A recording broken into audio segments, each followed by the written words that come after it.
যদি কখনো শারীরিক অসুস্থতার কারণে তারাবি নামাজ না পড়তে পারি, এতে কি গুনাহ হবে? আপনার কোন এক বক্তব্যে শুনেছি দেরি করে ইফতার করা নিষেধ, কিন্তু আমরা যেখানে থাকি সেখানে গুগল অনুযায়ী যে সময় সূর্যাস্ত হয় তার 2 মিনিট পর ইফতারের জন্য আজান দেওয়া হয়। আপনার কথা অনুযায়ী এটা তো ইহুদিদের সাথে সাদৃশ্য হয়ে গেল। কত টাকা থাকলে যাকাত ফরজ হয়? যাকাত কবে দিতে হবে? ইতিকাফে বসে মোবাইল চালানো, মসজিদের ভিতরে দ্বীন ইসলামের ক্লাস ও মসজিদের ভিতরে ইফতার পার্টিতে অংশগ্রহণ করতে পারবে কিনা? সবে কদরের ভাগ্য পরিবর্তনের জন্য স্পেশাল কিছু আমল বলুন। আমি জানতে চাচ্ছি, যদি কখনো শারীরিক অসুস্থতার কারণে তারাবি নামাজ না পড়তে পারি, এতে কি গুনাহ হবে? শুধু এশার নামাজ আদায় করলে হবে?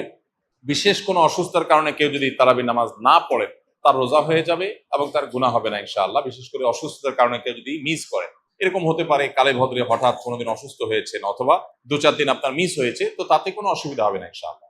কারণ তারাবি নামাজ আদায় করা এটা ফরজ না। তবে একান্ত ওজর ছাড়া এটা ছেড়ে দেওয়া এটা চরম দুর্ভাগ্যের ব্যাপার এবং অবশ্যই অনুচিত কাজ এবং গুরুত্বপূর্ণ একটি সুন্নাহ পরিত্যাগ করা হলো। কিন্তু অসুস্থতার কারণে যদি কখনো মিস হয় তাতে গুনাহ হবে না ইনশাআল্লাহ। বিশেষ কোনো কারণে বাদ পড়লে আপনার রমজানের রোজা ঠিকই আদায় হয়ে যাবে। আপনার কোনো এক বক্তব্যে শুনেছি যে দেরি করে ইফতার করা নিষেধ, কিন্তু আমরা যেখানে থাকি কাজীবাড়ি সেখানে গুগল অনুযায়ী যে সময় সূর্যাস্ত হয় তার 2 মিনিট পর ইফতারের জন্য আজান দেওয়া হয়। আপনার কথা অনুযায়ী এটা তো ইহুদিদের সাথে সাদৃশ্য হয়ে গেল। এ বিষয়ে যদি কিছু বলতেন। প্রথম কথা হলো, সূর্যাস্তের 2 মিনিট পর যদি কেউ ইফতার করে, 3 মিনিট পর কেউ ইফতার করে, তাহলে এর কারণে সে ইহুদিদের সাথে সাদৃশ্য হয়ে গেছে এমনটি বলার কোনো সুযোগ নেই। কেন সুযোগ নেই? কারণ ইহুদিরা যে দেরিতে ইফতার করে, বর্তমানে রাফিজি যারা আছে, শিয়া যারা আছে, এরাও দেরিতে ইফতার করে। এই দেরিতে ইফতার করা মানে 2 মিনিট 3 মিনিট না, তারা চতুর্দিকে অন্ধকার হয়ে শেষ হওয়ার পর তারা ইফতার করে, যেটা অনেক ক্ষেত্রে 15-20 মিনিট বা আধা ঘন্টা সময়ও লাগে। তারপরে যে চতুর্দিকে অন্ধকারে ছেয়ে যায়, অন্ধকারে চতুর্পাশকে ছেয়ে গেলে তারপরে ইফতার করাটা হলো তাদের স্বভাব। অতএব কোনো মুসলিম 2-3 মিনিট পরে বা 2-4 মিনিট পরে ইফতার করলে সে ইহুদিদের সাথে সাদৃশ্য হয়ে গেছে, রাফিজি বা শিয়াদের সাথে সাদৃশ্য হয়ে গেছে এমনটি বলার কারণ নাই। তবে এটা ঠিক যে নবী করিম সাল্লাল্লাহু আলাইহি সাল্লাম বলেছেন, এই উম্মত ততদিন কল্যাণের মধ্যে থাকবে মা আজ্জালুল ফুতুর ওয়া আখারুস সাহুর, যতদিন তারা ইফতার তাড়াতাড়ি করবে আর সাহারি দেরিতে করবে। ইফতার তাড়াতাড়ি করার মানে হলো সূর্য ডুবে গেছে, নিশ্চিত হয়ে গেছেন, তারপর আর বিলম্ব না করে সাথে সাথে ইফতার করা, এটা হলো ইফতার তাড়াতাড়ি করার অর্থ। আর সাহারি দেরিতে করার অর্থ হলো সাহারি শেষ করার কিছুক্ষণ পর আজান হবে বা ফজর ওয়াক্ত হবে, একেবারে শেষ মোমেন্টে আজানের ঠিক আগের মিনিট পর্যন্ত খাচ্ছেন, এটা সুন্নাহ না। নবী করিম সাল্লাল্লাহু আলাইহি সাল্লাম সাহারি খেয়ে শেষ করার পর ফজরের জন্য দাঁড়াতেন, এর মধ্যে প্রায় 50টি আয়াত তেলাওয়াত করার মতো সময় থাকতো হাতে। এখন বেশিরভাগ মানুষ আমরা দেখা যায় সাহারি খেতে গেলে মুয়াজ্জিনের সাথে আমাদের প্রতিযোগিতা হয়। মুয়াজ্জিন মাইক নিয়ে দাঁড়ায়, আজান দিবে, আর আমরা খাবার মুখে নিয়ে আমরা কম্পিটিশন করি যে আমি আগে শেষ করব, মুয়াজ্জিন চেষ্টা করে মুয়াজ্জিন আগে আজান দিবে, মানে ভাবখানা এমন। তো এটা সুন্নাহ না, মানে একেবারে লাস্ট মিনিট পর্যন্ত খেতে থাকলেন, এটা সুন্নাহ না। বরং সুন্নাহ হলো সামান্য একটু গ্যাপ রাখা। তবে হ্যাঁ, এটা ঠিক যে একেবারে শবে সাদিক হওয়ার আগ মুহূর্ত পর্যন্ত যদি কেউ খায় তার রোজা হয়ে গেছে। আর ইফতারের ক্ষেত্রে সূর্য ডুবে গেছে, ঘড়ি এই দিক সেদিক হতে পারে, 1 মিনিট আমার ঘড়িটা স্লো হতে পারে, এই সন্দেহের কারণে কেউ 1 মিনিট দেরি করে খেলো, তাতে সে দেরি করে ইফতার করেছে এটা বলা যাবে না, বা তাড়াতাড়ি ইফতার করার খেলাফ আমল করেছে সেটাও বলা যাবে না। তবে এটা ঠিক যে ইফতার তাড়াতাড়ি করতে হয় আর সাহারি দেরিতে করতে হয়, এবং ইহুদিরা রাফিজিরা যারা চতুর্দিকে অন্ধকার ছেয়ে যাওয়া পর্যন্ত অপেক্ষা করে, আমরা সেটা করব না। আমাদের সমাজে আলহামদুলিল্লাহ এখন সচেতনতা হয়েছে, মানুষ ওয়াক্ত হওয়ার পর পর ইফতার সাধারণত করে। আর একটা জিনিস গুরুত্বপূর্ণ, তা হলো ইফতার এবং সাহারির সাথে আজানের সম্পর্ক সরাসরি নাই।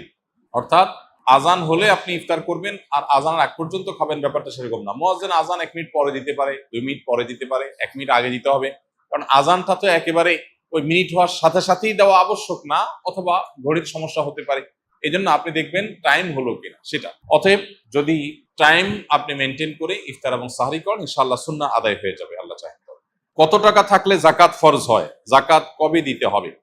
যাকাত কত টাকা হলে ফরজ হয়? এর উত্তর হলো, কেউ যদি 52.5 ভরি রূপা, এটা অথবা রূপার সমমূল্যের সম্পদ, নগদ অর্থ, ব্যাংক ব্যালেন্স, অথবা ব্যবসার মাল, যে পণ্য কেনা হয়েছে বিক্রির জন্য, এরকম কোনো মাল যার কাছে আছে যেটার মূল্য দাঁড়ায় 52.5 ভরির সমান, এইরকম সম্পদের মালিক যদি কেউ হয় এবং সে সম্পদ তার কাছে 1 বছর থাকে, তাহলে 1 বছর পর ওই সম্পদের বাজার মূল্য হিসেব করে 1 বছর পর 2.5% জাকাত দিতে হবে, অর্থাৎ লাখে 2,500 টাকা। এভাবে হিসাব করে তাকে জাকাত দিতে হবে। বর্তমানে রূপার যে বাজার দর সেটা হিসাব করলে প্রায় 2.25 লাখ টাকার কাছাকাছি হয় 52.5 ভরি রূপার দাম। এটা ভ্যারি করে, উঠানামা করে।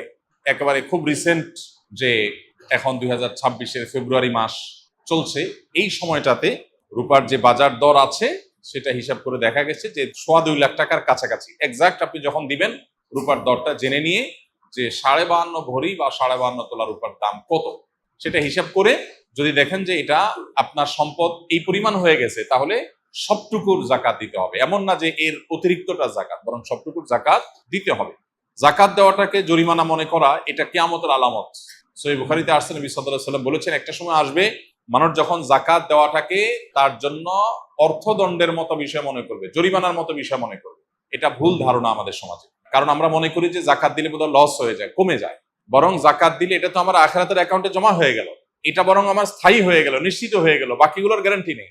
এই জন্য জাকাত দিতে পারাটা সৌভাগ্যের বিষয়। আর জাকাত কখন ফরজ হয়, এর উত্তর হলো যে জাকাত ফরজ হয় প্রত্যেকটা ব্যক্তির অর্থ বছরের আলোকে।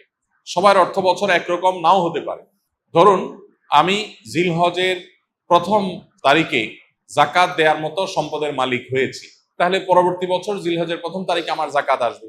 কেউ যদি মুহররম মাসে জাকাত দেওয়ার মতো সম্পদের মালিক হয়ে থাকে, তাহলে 1 বছর পর মুহররম মাসে তার জাকাত তার উপরে বর্তাবে। তো জাকাত বর্ষ এটা নির্ভর করে ব্যক্তি কখন সম্পদের মালিকানা আসছে তার উপরে। এখন কেউ যদি জাকাত দেওয়ার সুবিধার্থে, হিসাব করার সুবিধার্থে সে যদি একটু আগে দিয়ে দেয়, ধরা যাক যে আমার জিলহজে আসে, আমি রমজানে দিয়ে দিলাম হিসাব করে, কোনো অসুবিধা নেই, জাকাত অগ্রিম দেওয়া যায়। যে প্রতি বছর আমি রমজানে দিলাম, সমস্যা নেই। আমাদের সমাজে অনেকে মনে করে রমজান মাসেই জাকাত দিতে হয়, জাকাত রমজান মাসেই শুধু দিতে হয় এমন কোনো কথা নেই। তবে এটা ঠিক, রমজান মাস আমলের মাস, সওয়াবের মাস, এই মাসে আমরা বেশি বেশি সওয়াব হাসিল করার চেষ্টা করবো ইনশাআল্লাহ বিইذনিল্লাহ। সেই জায়গা থেকে আমরা নফল দান, অন্যান্য সাদাকা করব এবং বিশেষভাবে যদি জাকাত দেওয়ার চেষ্টা করি ইনশাআল্লাহ, সেটা আল্লাহ তাআলার কাছে আমরা বিশেষ আজরের আশা করতে পারি। রমজানে নারীরা উচ্চ আওয়াজে কোরআন তেলাওয়াত করতে পারবেন কিনা? নারী হোক আর পুরুষ হোক, কোরআনে কারীমের তেলাওয়াতের মধ্যে নীরবে তেলাওয়াত করতে পারেন, আবার কিছুটা মৃদু কণ্ঠের মৃদু আওয়াজে তেলাওয়াতও করতে পারেন। বিশেষ করে বাসা বাড়িতে একটু মৃদু কণ্ঠের আওয়াজে তেলাওয়াত করাই ভালো। শয়তানকে বিতাড়িত করবার প্রয়োজনে বিশেষ করে একটু উচ্চ স্বরে, একটু সরবে কোরআন তেলাওয়াত করা গুরুত্বপূর্ণ। মেয়েদের কোরআন তেলাওয়াতের ক্ষেত্রে লক্ষ্য করতে হবে যে পরপুরুষের কানে যেন তেলাওয়াতের আওয়াজ না যায়, রাস্তায় বাসার বাইরে যেন না যায়, সেটা খেয়াল রাখতে হবে। বাসার ভিতরে যদি থাকে, পরপুরুষ বা গায়রে মাহরামের কানে যদি আওয়াজ যাওয়ার আশঙ্কা না থাকে, তাহলে কোনো অসুবিধা নেই। বাসায় বসে সেরকম তেলাওয়াত মা বোনরা করতে পারবেন এবং সবসময় তাদের একেবারে নীরবেই করতে হবে এমন কোনো বাধ্যবাধকতা নাই, বরং যেটা সরবে করতে পারেন। বিশেষ করে পরিবারের অন্যান্য সদস্যদেরকে কোরআন তেলাওয়াতে উদ্বুদ্ধ করার জন্য যদি একটু আওয়াজ দিয়ে পড়েন, তাতে কোনো অসুবিধা নাই, বরং অনেক ক্ষেত্রে এটা ভালো সন্তানদেরকে অভ্যস্ত করার জন্য। এবং বিশেষ করে আজকাল তো একটু সরবে আওয়াজ কোরআন তেলাওয়াত এটা বাসাবাড়ি থেকে, আমাদের বিভিন্ন জায়গা থেকে এটা উঠে গেছে, এটা করা দরকার। হ্যাঁ, মসজিদে যখন আপনি তেলাওয়াত করবেন বা এমন জায়গায় তেলাওয়াত করবেন যেখানে আরো অনেক মানুষ আছে, সেখানে জোরে তেলাওয়াত করলে অন্যদের ডিস্টার্ব হবে, সেখানে অন্যের ডিস্টার্ব যেন না হয় সেভাবে আপনাকে তেলাওয়াত করতে হবে। নবী করিম সাল্লাল্লাহু আলাইহি ওয়াসাল্লাম মসজিদে নববীতে এক ব্যক্তিকে উচ্চ স্বরে কোরআন তেলাওয়াত করতে শুনে বলেছেন যে তুমি যাকে শোনাতে চাচ্ছ তিনি বধির নন, অর্থাৎ তোমার আওয়াজ যেন অন্য কারো কষ্টের কারণ, ডিস্টার্বের কারণ না হয়। এটা আমাদের খেয়াল রাখতে হবে ইনশাআল্লাহ তাআলা। একজন মানুষ ইতিকাফে বসে মোবাইল চালানো, মসজিদের ভিতরে দ্বীন ইসলামের ক্লাস ও মসজিদের ভিতরে ইফতার পার্টিতে অংশগ্রহণ করতে পারবে কিনা, এবং কেউ কোনো কিছু জানতে চাইলে ইতিকাফরত ব্যক্তি উত্তর দিতে পারবে কিনা? উত্তর হলো যে ইতিকাফরত অবস্থায় একান্ত প্রয়োজনীয় কথা বলতে পারবে, কেউ কিছু জানতে চাইলেও সেটার উত্তর দিতে পারবে।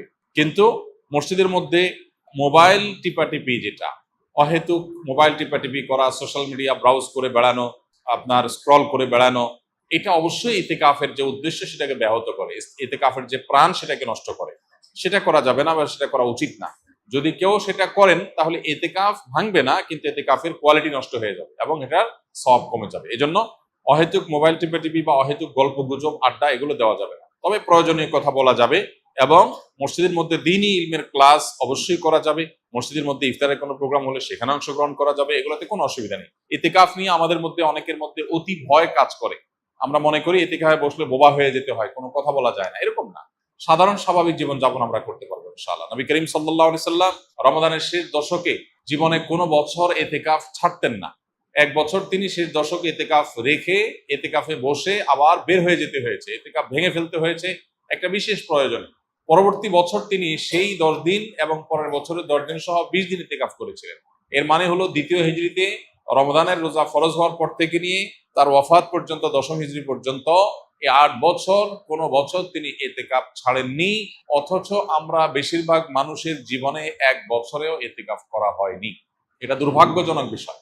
যেটা নবীজি জীবনে কখনো ছাড়েননি, কোনো বছর ছাড়েননি, সেটা আমি জীবনে কোনো বছর করিনি।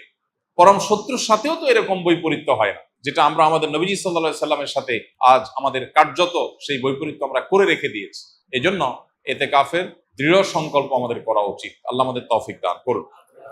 রমাদান এলেই মা বোনেরা প্রতিযোগিতামূলক কোরআন খতম দেন। অনেকে বিষয়টি বাড়াবাড়ি বলেন, কারণ হিসাবে যুক্তি দেয় যে দ্রুত পড়লে সহি হওয়ার সম্ভাবনা কম থাকে এবং অর্থ বুঝে পড়া ভালো। কথাটা কতটা যুক্তিযুক্ত? কোরআনে কারীম পড়ে শেষ করা, খতম দেওয়া এবং একাধিক খতম দেওয়া, বেশি বেশি তেলাওয়াত করা রমজান মাসে, এটা সালাফে সালেহ থেকে প্রমাণিত। আমাদের পূর্বসূরিগণ তারা রমজানের শেষ দিন পর্যন্ত বেশি থেকে বেশি কোরআনে কারীমের তেলাওয়াতে মগ্ন থাকতেন। যেহেতু এই মাসটাই হলো কোরআন নাজিলের মাস, অতএব এই মাসের অন্যতম গুরুত্বপূর্ণ আমলটা হলো বেশি বেশি কোরআন তেলাওয়াত করা। যেসব ভাইরা কোরআন তেলাওয়াত জানেন না, তারা কোরআন তেলাওয়াত শিখতে পারেন। আমরা সুন্নাহ ফাউন্ডেশন থেকে দীর্ঘ 1 বছর টানা পরিশ্রম করার পর আলহামদুলিল্লাহ, যারা কোরআন সহি বা শুদ্ধভাবে পড়তে বা তেলাওয়াত করতে পারেন না, এমনকি আরবি অক্ষরও চিনেন না, তাদের সুবিধার্থে আমরা সহজ সূত্রে কোরআন শিখি নামে একটা কোর্স আমরা চালু করেছি। এবং এই কোর্সটা প্রতিদিন তারাবির পর আমাদের ভেরিফাইড ইউটিউবে, অর্থাৎ আমার নামে যে ইউটিউব চ্যানেল আছে, সেখানে প্রতিদিন একটা করে পর্ব আপলোড হয়। গত 2 রাতে 2টি পর্ব আপলোড হয়ে গেছে। আজকে তারাবির পরে 3 নম্বর পর্ব আপলোড হবে ইনশাআল্লাহ। 10 থেকে 15 মিনিট, 20 মিনিটের মধ্যে ভিডিওটা, মাত্র 27টি ভিডিও ইনশাআল্লাহ পুরো কোরআন সহি করে শেখার জন্য তৈরি করা হয়েছে, অনেক পরিশ্রম করে, অনেক সাধনা করে। অতএব যারা সময় আছে তারা সেই ভিডিও ফলো করতে পারি, অথবা অন্য কোনো উপায়ে কোরআন সহি করে পড়বো। আর যাদের তেলাওয়াত সহি আছে তারা বেশি বেশি পড়বো। এখন কথা হলো, প্রতিযোগিতামূলকভাবে বেশি বেশি করে কোরআন খতম দিলে সেটা ভালো কিনা? উত্তর হলো অবশ্যই ভালো, তবে তার কোয়ালিটি যেন ঠিক থাকে। এটা ঠিক যে তাড়াহুড়া করতে গিয়ে কোয়ালিটি নষ্ট করে অনেক পরিমাণে তেলাওয়াত করার চাইতে কোয়ালিটি ঠিক রেখে আপনি সাধ্য অনুযায়ী তেলাওয়াত করা ভালো। দেখা যায় অনেকে হুলস্থুল করে কোরআন তেলাওয়াত করেন, কি পড়েন নিজেও বোঝেন না। খতম দেওয়া উদ্দেশ্য হয়, এই খতমটা অর্থবহ না। আল্লাহ তাআলা আমাদের আমলকে মাপবেন, আল্লাহ আমলকে গুনবেন না। কিয়ামতের দিন আমল গণা হবে না মাপা হবে? মাপা হবে। অতএব আমাদের আমলের কোয়ান্টিটি না, দেখতে হবে কি? কোয়ালিটি। এজন্য তেলাওয়াত সুন্দর করে করতে হবে। কিন্তু আবার কোয়ালিটির কথা চিন্তা করে অনেকের খতম দেওয়ারই আর সুযোগ হয় না, সেটা দুর্ভাগ্যের ব্যাপার। এজন্য কোরআনে কারীম বেশি বেশি তেলাওয়াত করা প্রশংসনীয়, প্রতিযোগিতামূলকভাবে করলে সেটাও প্রশংসনীয়, বেশি বেশি খতম হলে সেটাও প্রশংসনীয়। তবে লক্ষ্য রাখতে হবে তেলাওয়াতটা যেন তারতিলের সাথে হয়, শুদ্ধতার সাথে হয়। আল্লাহ বলেছেন, ওয়ারাত্তিলিল কুরআনা তারতিলা, তোমরা তারতিলের সাথে কোরআনকে তেলাওয়াত করো। অতএব সে বিষয়টি আমাদেরকে লক্ষ্য রাখতে হবে। রমজানের শেষ দশকের জন্য বিস্তারিত কিছু আমল বলুন। রমজানের শেষ দশকের বিশেষ আমল নবী করিম সাল্লাল্লাহু আলাইহি সাল্লামের জীবনী থেকে যেটা আমরা পাই, সেটা হলো যে আম্মা জানা আয়েশা রাদিয়াল্লাহু তাআলা আনহা থেকে বর্ণিত, নবী করিম সাল্লাল্লাহু আলাইহি সাল্লাম রমজানের শেষ দশক যখন শুরু হতো, তখন তিনি কি করতেন? কানান নবী সাল্লাল্লাহু আলাইহি সাল্লাম ইদা দাখালাল আশর, রমজানের শেষ দশক যখন শুরু হতো, আহইয়া লাইলা, নাম্বার 1, তিনি রাত জেগে ইবাদত করতেন। অনেক মুহাদ্দিসগণ, অনেক হাদিস বিশারদগণ বলেছেন এর অর্থ হলো রাতে তিনি ঘুমোতেন না শেষ দশক। আবার অনেক মুহাদ্দিসগণ বলেছেন কুমিল লাইলা ইল্লা কালিলার উপর আমল করে সামান্য ঘুমাতেন, বেশিরভাগ রাতে ইবাদত করতেন। তাহলে 1 নম্বর আমল হলো শেষ দশকের প্রতিটা রাত জেগে ইবাদত করা। নাম্বার 2, ওয়াইকাযা আহলাহ, নফল আমলের জন্য অন্য কোন সময় পরিবারকে ডেকে তুলতেন না, কিন্তু রমজানের শেষ দশক পরিবারকে ঘুম থেকে ডেকে তুলতেন ইবাদতের জন্য। তার মানে পরিবারকে ইবাদতের জন্য উদ্বুদ্ধ করতে হবে। 3 নম্বর, ওয়াসাদ্দামি ইজারা, তিনি ইবাদতের জন্য কোমর বেঁধে নিতেন। কোমর বেঁধে নেওয়ার একটা অর্থ করেছেন অনেক হাদিস বিশারদ, স্ত্রী সহবাস থেকে দূরে থাকতেন। আরবরা এরকম কোমর বেঁধে নেওয়া বলতে এরকম ইঙ্গিত করে থাকে। আবার অনেক মুহাদ্দিসগণ এর ব্যাখ্যা করেছেন যে কোমর বেঁধে নেওয়া মানে আমরা যেরকম বলি কোমর বেঁধে ইবাদত করা, কোমর বেঁধে নেমে যাওয়া কোনো কাজে, তার মানে সর্বোচ্চ মেহনত এবং পরিশ্রম সাধনা করতেন ইবাদতের জন্য। আর অন্য আরেকটি হাদিসে আসছে, কানা ইয়াজতাহিদু ফীহি মা লা ইয়াজতাহিদু ফী গায়রি, নবীজি শেষ দশকে ইবাদতের জন্য এত বেশি পরিশ্রম করতেন, বছরে অন্য কোন সময় ইবাদতের জন্য এত পরিশ্রম করতেন না। অথচ আমরা সেই দশকে বেশিরভাগ মানুষ হয় গ্রামের বাড়ি যাওয়ার নিয়ে ব্যস্ত, গ্রামের বাড়ি যাওয়ার পরে বিভিন্ন বাড়িতে বাড়িতে ঘোরার, গ্রামে গ্রামে ঘোরার নিয়ে ব্যস্ত, আর শহরে যারা আছি তারা কেনাকাটা, শপিং ইত্যাদিতে ব্যস্ত। তো এটা হলো আমাদের শেষ দশকের অভ্যাস, যেটা হাদিসের একেবারেই বিপরীত। শেষ দশক হওয়া উচিত প্রথম দশক, দ্বিতীয় দশকের চাইতে বেশি ইবাদতে বেশি মনোযোগী হওয়া উচিত আমাদের শেষ দশক। আল্লাহ আমাদেরকে তৌফিক দান করুন। শবে কদরে ভাগ্য পরিবর্তনের জন্য স্পেশাল কিছু আমল বলুন। লাইলাতুল কদরে গুরুত্বপূর্ণ বিষয়গুলো ধার্য হয়। আল্লাহ তাআলা সূরা দুখানের একেবারে শুরুতে বলেছেন, ফিহা ইউফরাকু কুল্লু আমরিন হাকিম। লাইলাতুল কদরে সব গুরুত্বপূর্ণ বিষয়গুলোকে ধার্য করা হয়। এই জন্য লাইলাতুল কদরে গুরুত্বপূর্ণ বিষয় যেন আমার নসিবে আল্লাহ লেখেন, আল্লাহ যেন তাকদীরে ভালো কিছু দেন, আমরা আল্লাহর কাছে দোয়া করব। এবং সেই সাথে তাকদীরে যেন ভালো কিছু হয় সেজন্য নেক আমল করবো ইনশাআল্লাহ। আমরা আল্লাহর কাছে দোয়া করব এবং নেক আমল করব, গুনাহ থেকে বেঁচে থাকবো। বাস এই ত্রিমুখী প্রচেষ্টায় আমাদের নসিবে ভালো কিছু আসবে। এর বাইরে আলাদা কিছু আমল আছে যেগুলো নিয়ে আমাদের স্বতন্ত্র একটা ভিডিও বোধহয় ইউটিউবে আছে, যে ভাগ্য সুপ্রসন্ন হবে যে সমস্ত আমলের ডিটেল সেখানে বলা আছে। যেমন কেউ যদি চায় তার রিজিক বাড়ুক, কেউ যদি চায় তার হায়াত বাড়ুক, তাহলে সে আত্মীয় স্বজনের সাথে সুসম্পর্ক বজায় রাখবে, রক্ত সম্পর্কীয় বন্ধনগুলো মজবুত করবে। কারণ বুখারী বর্ণিত হাদিসে নবী সাল্লাল্লাহু আলাইহি ওয়াসাল্লাম বলেছেন, মান সাল্লাহু আইয়ুবসাতা লাহু ফি রিজকিহি আও ইউনসা লাহু ফি আথারিহি ফালিয়াসিল রাহিমা। যে চায় তার রিজিক প্রশস্ত হোক, তার হায়াত বাড়ুক, বরকত হোক, তাহলে সে যেন তার রক্ত সম্পর্কীয় সম্পর্কগুলো বাড়ায়। ঠিক তেমনি ভাবে জীবনে বারাকা লাভের যে সমস্ত উপায়গুলো আছে, যে কোনো কাজ বিসমিল্লাহ দিয়ে শুরু করা, কুল্লু আমরিন বিবালিন লাম ইউবদা বিবিসমিল্লাহি ফাহুয়া আবতার আও আকতা আও কামা ওয়ারাদা ফিল হাদিস। কোন গুরুত্বপূর্ণ কাজ আল্লাহর নাম নিয়ে শুরু করলে সেখানে বরকত হয়। অতএব আমার নসিবে ভালো কিছু হওয়ার জন্য এই আমার হাদিস বর্ণিত আমলগুলোকে আমরা ফলো করতে পারি। আর জেনারেলি কথা হলো নেক আমল বেশি করা, গুনাহ থেকে বেঁচে থাকা, আর নসিবে ভালো কিছু দেওয়ার জন্য আল্লাহর কাছে দোয়া করা। লা ইয়ারুদ্দুত তাকদীর ইল্লা দুআ। কারণ তাকদীর এটা দোয়া দ্বারায় ক্ষেত্র বিশেষে পরিবর্তন হয়, হাদিস দ্বারা প্রমাণিত। এই জন্য গভীর ভাবে আল্লাহর কাছে দোয়ায় মনোনিবেশ করতে হবে। শবে কদরের নামাজ কত রাকাত, নিয়ত কিভাবে করব, কি কি স্পেশাল আমল আছে। লাইলাতুল কদর বা শবে কদর যেটাকে আমরা বলি, এই লাইলাতুল কদরে দাঁড়িয়ে বেশি বেশি নফল নামাজ পড়বো আমরা। দীর্ঘ রুকু, দীর্ঘ সিজদা, দীর্ঘ কেরাতে, দৃঢ় স্থিরতার সাথে, সৌন্দর্যের সাথে কোরআন তেলাওয়াত বেশি বেশি করা, দোয়া করা, জিকির আজকার করা, আল্লাহ স্মরণ করা, এগুলোর মধ্য দিয়ে আমরা রাতকে কাটাবো। লাইলাতুল কদরে বিশেষ আমল বলতে একটা দোয়াই শুধু হাদিস দ্বারা আমরা জানতে পারি, সেটা হলো নবী করিম সাল্লাল্লাহু আলাইহি সাল্লাম মা আয়েশা রাদিয়াল্লাহু আনহাকে শিখিয়েছেন যে লাইলাতুল কদর পেলে তিনি যেন এই দোয়া পড়েন, আল্লাহুম্মা ইন্নাকা আফুউন তুহিব্বুল আফওয়া ফাআফু আন্নী। আল্লাহ আপনি ক্ষমাশীল, ক্ষমাশীলতাকে আপনি পছন্দ করেন, অতএব আমাকে ক্ষমা করুন। এই দোয়া আমরা বেশি বেশি পড়বো। এর বাইরে লাইলাতুল কদরের বা শবে কদরের আলাদা কোনো নামাজের ফরম্যাট নাই যে এত সংখ্যক রাকাত পড়তে হবে এবং প্রথম রাকাতে অমুক সূরার সাথে অমুক সূরা এতবার, দ্বিতীয় রাকাতে তমুক সূরা এতবার, এরকম কোনো বাধ্যবাধকতা নেই। যে কোনো সূরা দিয়ে অন্য যে কোনো সাধারণ নামাজের মতো করে আমরা লাইলাতুল কদরের নামাজ পড়তে পারি। আর এর জন্য আলাদা কোনো নিয়ত নেই যে নাওয়াইতু আন উসাল্লিয়া সালাত লাইলাতুল কদর বা লাইলাতুল কদর নামাজ পড়ছি, এরকম কোনো আলাদা নিয়ত দরকার নেই। আমি লাইলাতুল কদর পড়ছি, আমার মাথায় আছে, এটুকুই নিয়ত ইনশাআল্লাহ যথেষ্ট হবে এবং সুন্দরভাবে সালাত আদায় করা, নামাজ পড়াটা